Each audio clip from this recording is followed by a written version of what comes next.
Annaka Harris is wrong about consciousness when she suggests that consciousness or conscious experience possibly exists in all things in the universe.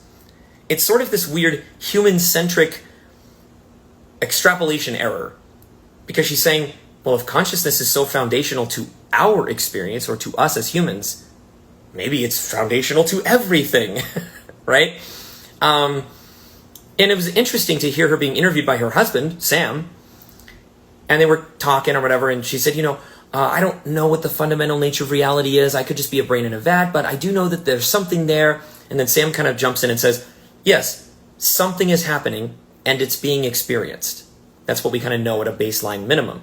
Good, nice. He basically just restated the two axiomatic truths in his own words. Existence exists, consciousness exists. And these two axioms work in concert with each other. You can't really reasonably or sensibly talk about the one without talking about the other, while also acknowledging that consciousness itself exists. It's a mental process, but it exists because I'm conscious, you're listening to this video right now, right?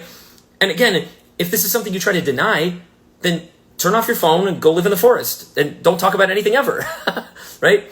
And that's not to be rude, it's just these things are foundational to everything, language, argumentation, all of it, right? You can't have any of it without existence or consciousness. What Annaka's doing here is kind of similar to what Aristotle did back in the day, right?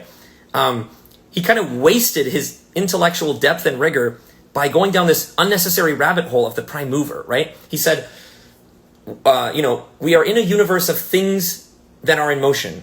I am one among those things that are in motion. What started the motion? What was the first motion? The prime mover, right? How did it all begin? And that's why his line of argumentation is actually quite brilliant and sound. He just didn't need to do it. You can take motion for granted. Things are moving. Yep, they sure are. See? And it just moves, right? I mean, obviously it has a switch, right? But just things move unless something stops them, right? That's just, and you can just sort of take that for granted because, again, go ahead and deny it. They're still moving, right? And so there's no reason to go down this like, where does consciousness come from? How does consciousness arise out of non-conscious material? Well, it does. And I know that sounds brash and crude, but it just does. It's one of the axioms, or one of the few things we can 100% know to be true, because it's how we know anything at all.